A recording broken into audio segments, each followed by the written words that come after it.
Vocês não tinham que ficar tristes por eu ir embora. Porque quando eu for, o Espírito vai vir.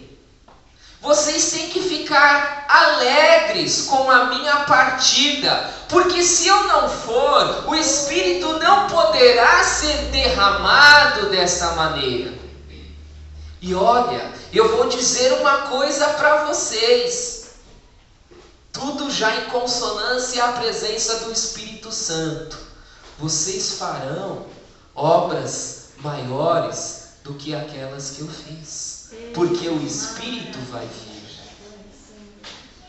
Olha só, Jesus estava dizendo, olha, vocês acham, que vocês estão seguros comigo, que vocês têm orientação comigo, vocês acham que vocês estão bem acompanhados comigo, meus discípulos. Mas eu quero dizer para vocês que aqui nessa condição, eu só posso estar em um lugar, eu só posso fazer uma coisa por vez, e quando um vai para lá e o outro vai para cá, e olha só, naquele dia eu fui com 3 para o Monte da Transfiguração, que viram a glória, que queriam armar uma tenda, e os outros estavam lá embaixo apanhando do demônio, porque foi isso que aconteceu. Os 3 falaram, mestre, que bom é esse lugar, eu quero estar aqui, olha que glória, estou vendo até Moisés e Elias. E lá embaixo os demais apanhando, tentando expulsar um demônio e não conseguindo. Mas Jesus falou, olha, o Espírito vai vir. E aí o Espírito é outra história. Porque aonde estiver um filho meu, o Espírito está presente. Glória a Deus, aleluia.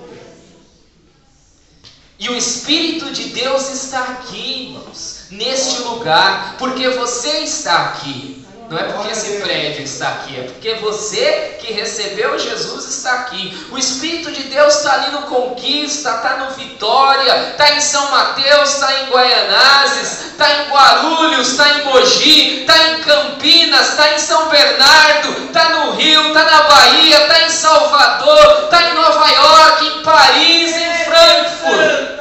O Espírito de Deus está em toda a terra. E aonde estiver um homem e uma mulher com o coração quebrantado, aberto para receber a graça de Deus, vai receber. Bendito é o teu nome, Senhor. Abra suas escrituras em Atos, capítulo de número 2. Glória seja dada ao teu nome. Nós, como igreja, precisamos nos organizar como uma comunidade de fé. E precisamos planejar muitas coisas. E quanto mais estivermos juntos e em concordância, certamente nossa comunidade vai avançar mais e vai conseguir mais êxito. Porém, qualquer outra organização que tenha esses elementos de planejamento, de cronogramas, de reuniões, de liderança, também conseguirá êxito humano, Se você é uma pessoa indisciplinada, coloque ao lado uma pessoa disciplinada e certamente a que é mais disciplinada vai mais longe. Você põe um jovem que não estuda e o outro que estuda, o que estuda vai mais longe. Você põe um homem que não quer trabalhar e o que quer trabalhar vai mais longe.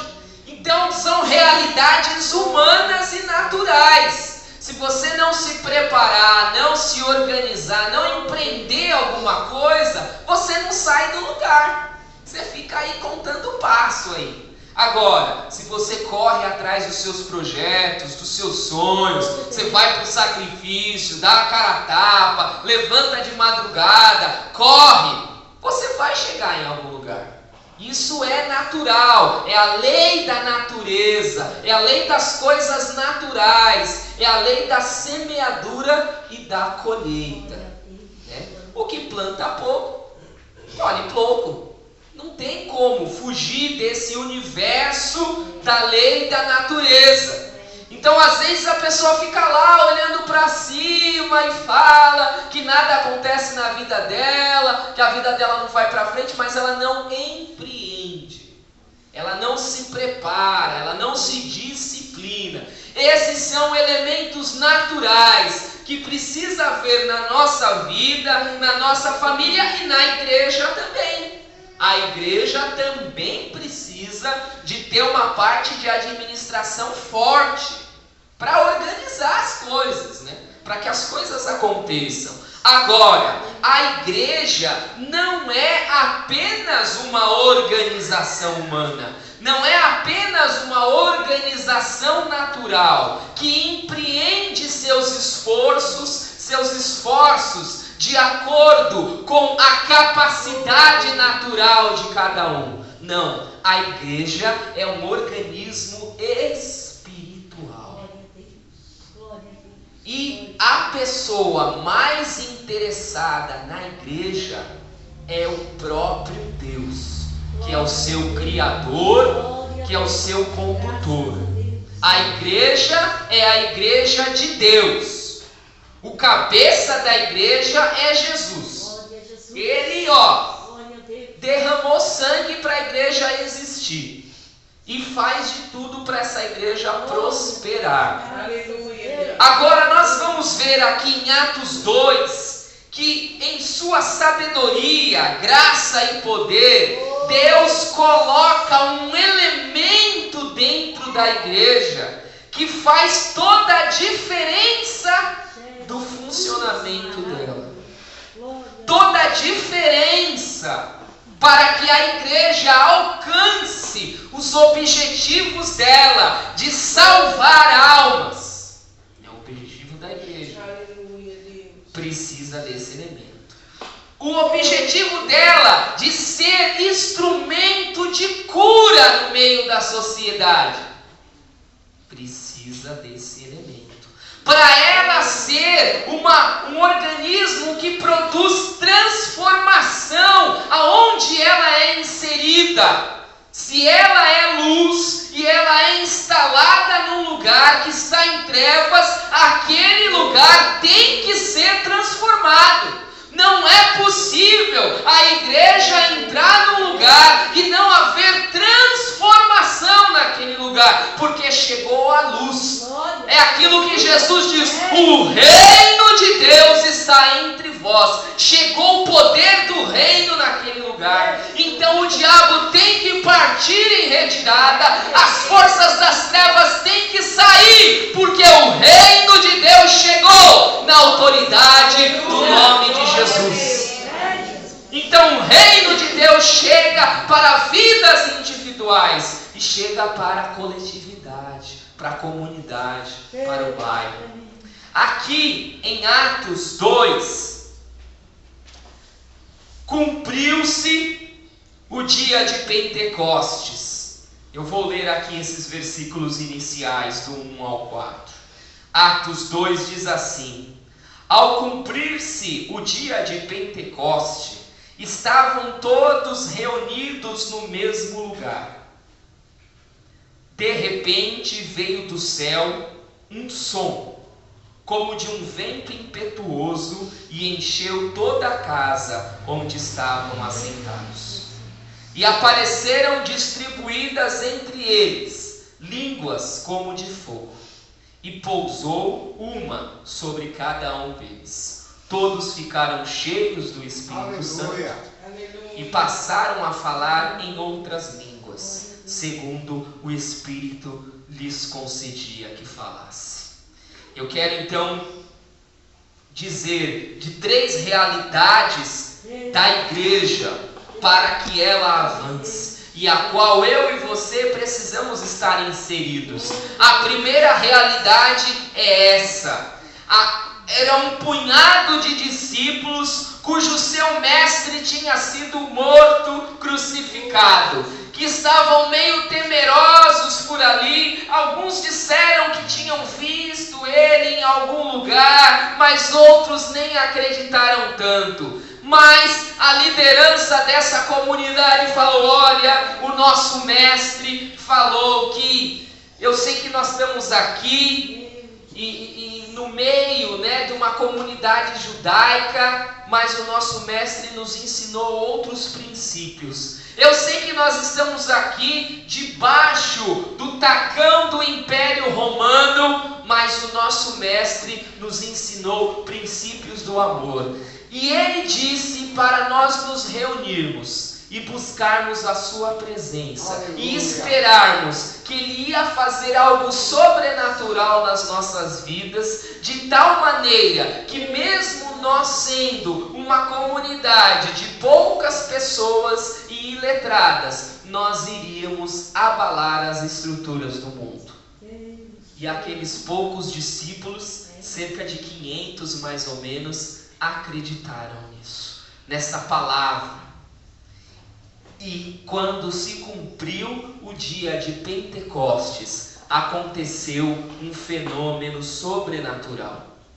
Lá no livro de Joel, Deus havia prometido que haveria um tempo que ele derramaria uma tal porção do seu Espírito sobre a carne, que isso ia transformar a vida de jovens, velhos, homens e mulheres.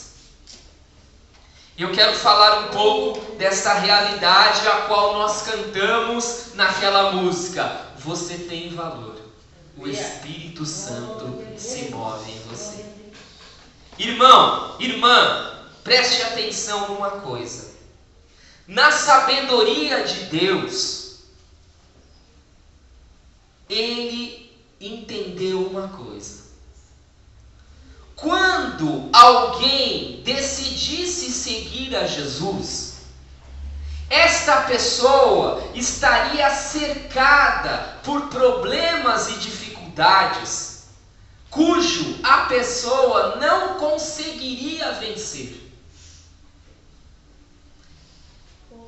Então você pensa, um judeu naquela época, debaixo das ordens do Império Romano, você que conhece um pouco da história sabe que aqueles que resolveram seguir a Jesus, muitos foram parar nas arenas com os leões. Eles viviam uma situação de que, se eles manifestassem que realmente queriam seguir a Jesus, a história da vida deles era curta. O que eles tinham que fazer era breve. A vida deles era tragada, ou por prisões, ou por leões, por uma série de coisas. Então Deus, sabendo deste desafio que envolvia aquela primeira comunidade de discípulos, como desafios que envolvem todas as comunidades de discípulos, em todas as eras e lugares, como essa do Jardim Guatemi, ele, na sua sabedoria, providenciou um poder, uma graça e uma presença que capacitaria cada cristão a ser um vencedor. Então veja só, irmão, irmã, você que está sentado aqui nesse banco duro do Jardim Guatemi, e que quando voltar para sua casa tem um monte de problema esperando. Você tem um desafio sobre a sua vida. Deus te chamou para viver como filho dele nessa terra. Nesse mundo aí que você liga a televisão é desgraça, você liga o rádio é um funk, você vai para cá é neguinho roubando, você vai... É nesse mundo que Deus te chamou para ser filho dele, para ser sal da terra, para ser luz desse mundo. Agora, será que eu e você temos capacidade mental, emocional, física e espiritual para dar conta desse recado? Bom, eu sou o primeiro a dizer que não. eu não tenho condições de fazer frente a um desafio tão grande, que é viver como um cristão digno nesse mundo, nessa época, nessa geração. A coisa está tão feia, mas tão feia, que a vontade que dá é sair correndo e deixar tudo para trás. Porque está muito difícil. Nós pensamos isso. Certamente aqueles primeiros discípulos também pensavam isso, por outras questões e realidades.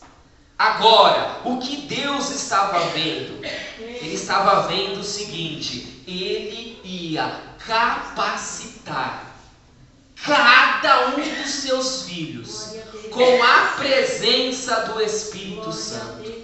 E quem é o Espírito Santo, senão o próprio Deus, a própria presença espiritual, invisível, real, sobrenatural de Deus, Cristo em vós, a esperança da glória.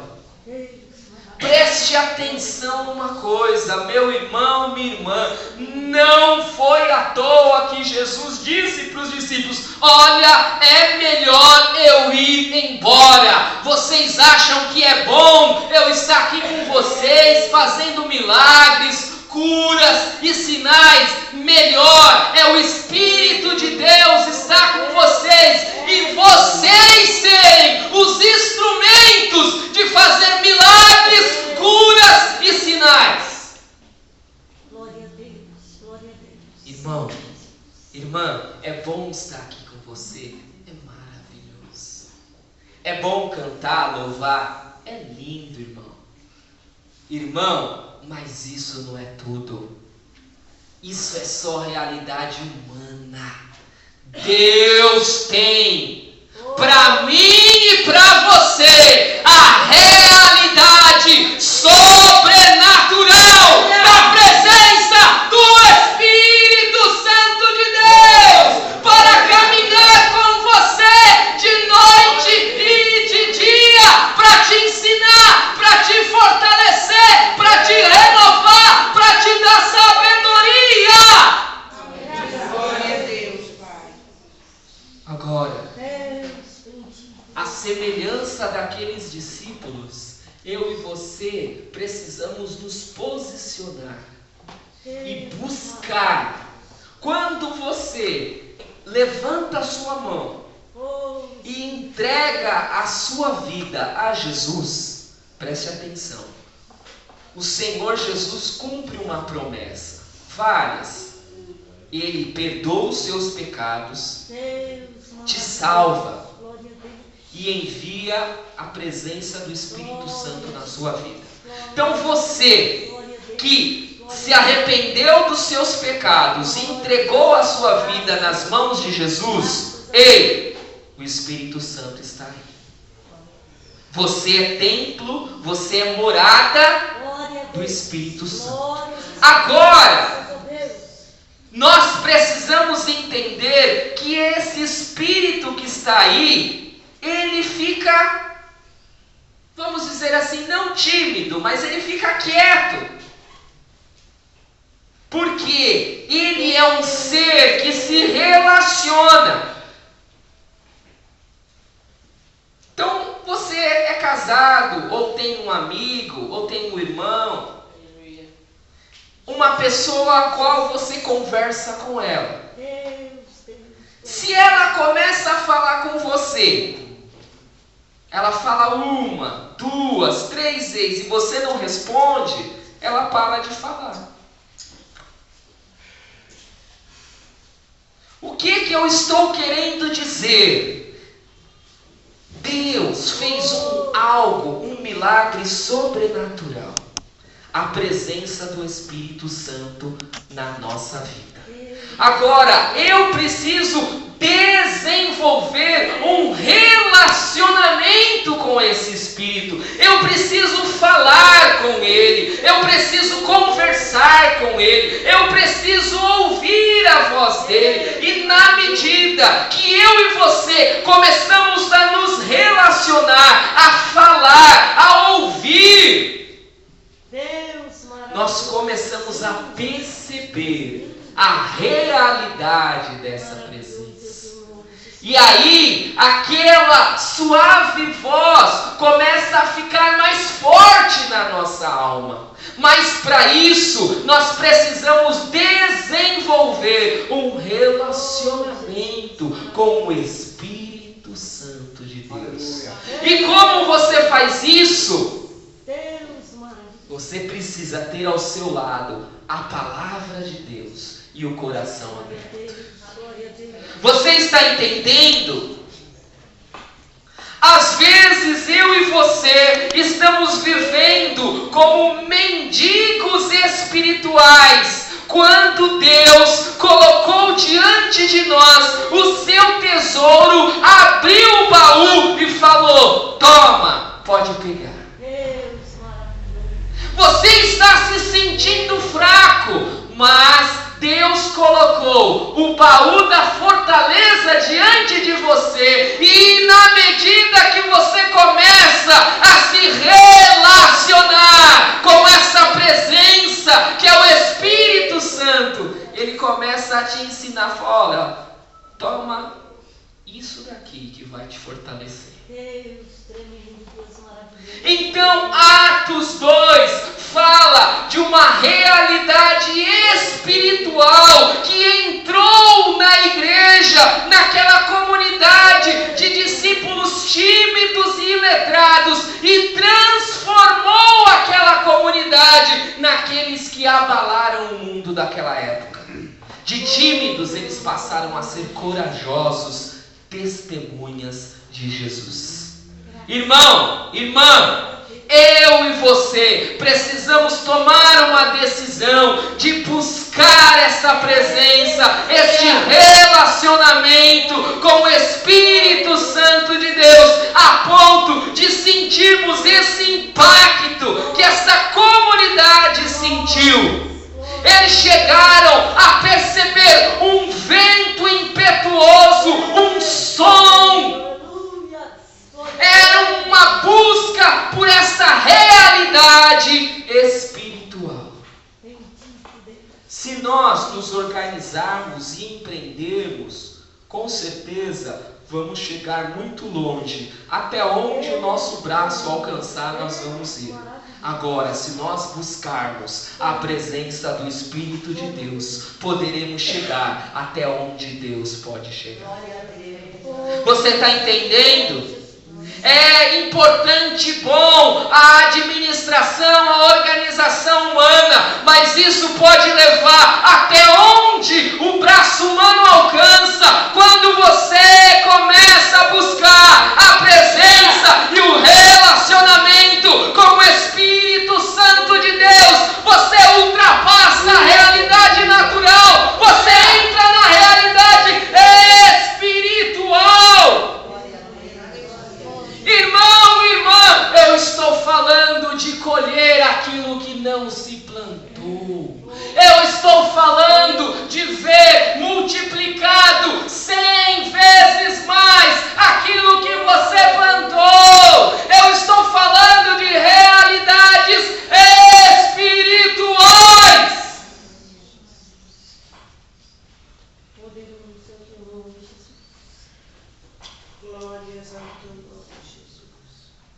O apóstolo Pedro começa a explicar no seu discurso que aquelas pessoas que viram esse fenômeno não estavam entendendo. E alguns, inclusive, uma grande multidão se converte pela pregação do apóstolo.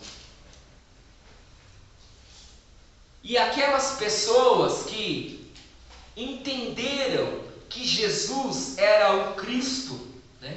Aquele, como diz o próprio apóstolo, que tinha sido crucificado, Deus o ressuscitou e fez dele Senhor e Cristo.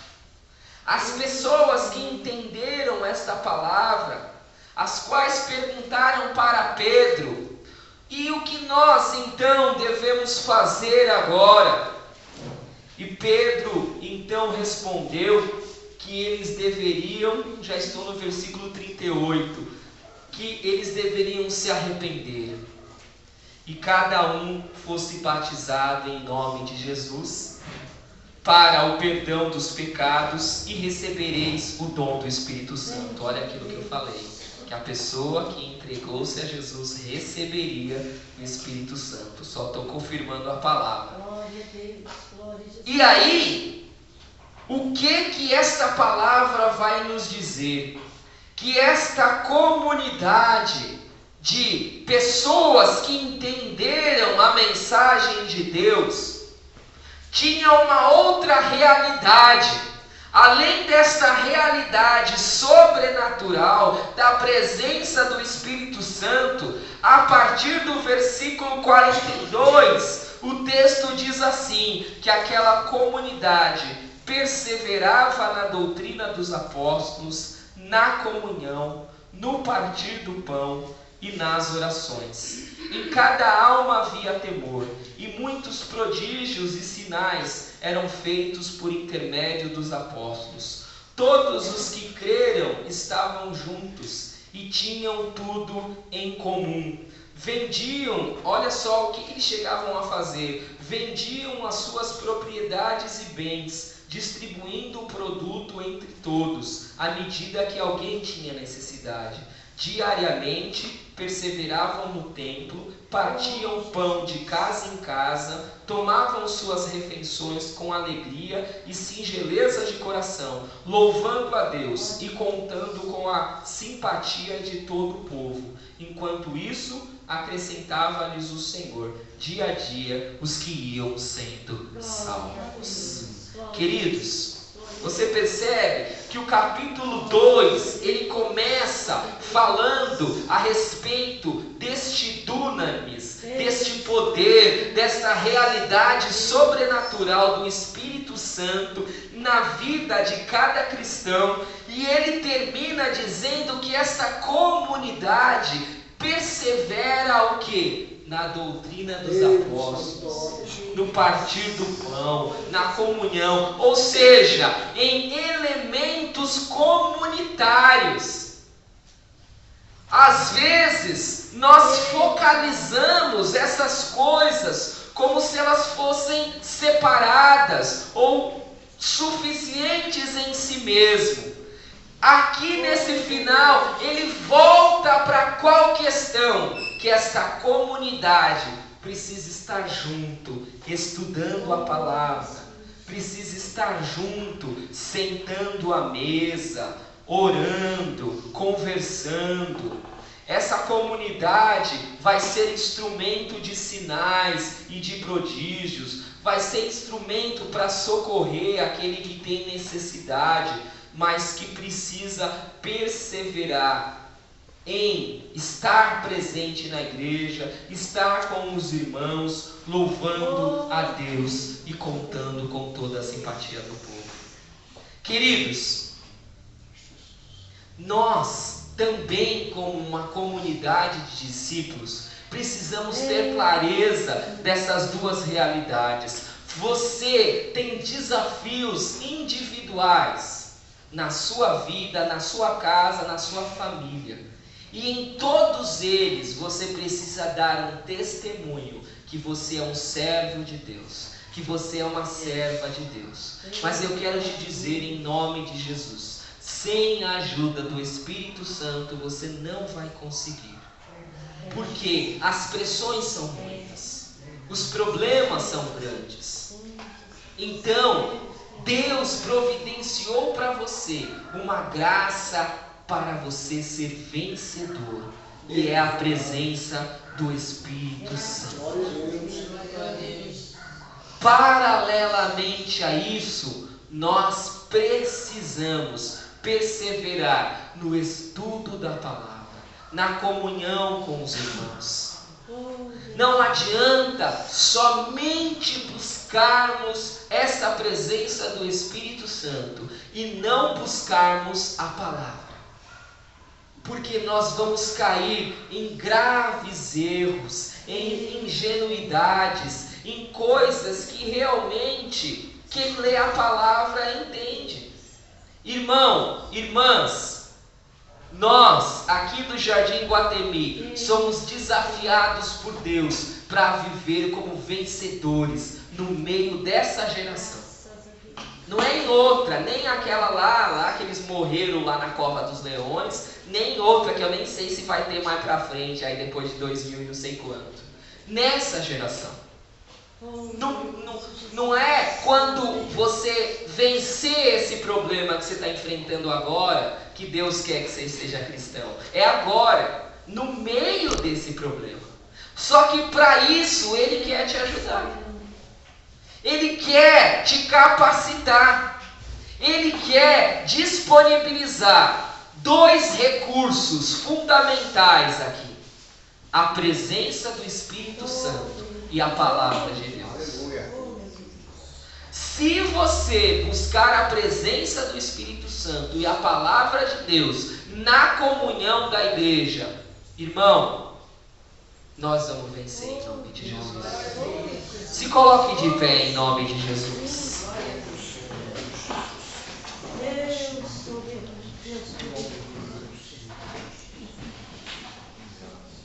Às vezes nós estamos vivendo abaixo daquela linha mínima de um cristão. Lembra que eu falei no começo que não havia profeta maior do que João Batista? Mas Jesus disse que o menor no reino de Deus seria maior do que João Batista. Por quê? Vocês teriam que ter entendido nessa mensagem. Por que o menor no reino seria maior do que João Batista? Porque João Batista não tinha a realidade do Espírito Santo desta forma que Jesus tinha derramado. A presença do Espírito Santo estava lá, mas Joel ainda não tinha se cumprido em Pentecostes. Nós somos da geração pós-Pentecostes. Na placa dessa igreja está escrito que é a Igreja Evangélica Pentecostal, o Brasil para Cristo. Ou seja, a igreja que veio da realidade do Pentecostes, da presença, do derramar do Espírito Santo. Irmãos, não é mais tempo de ficarmos tímidos, de ficarmos recuados, de voltarmos para trás. É tempo de avançar. Só que para avançar, só através da presença do Espírito Santo de Deus na nossa vida e da direção segura da palavra de Deus. Deus vai derramar o Espírito dele sobre essas paredes. Irmão, Deus quer derramar o Espírito dele sobre a sua vida.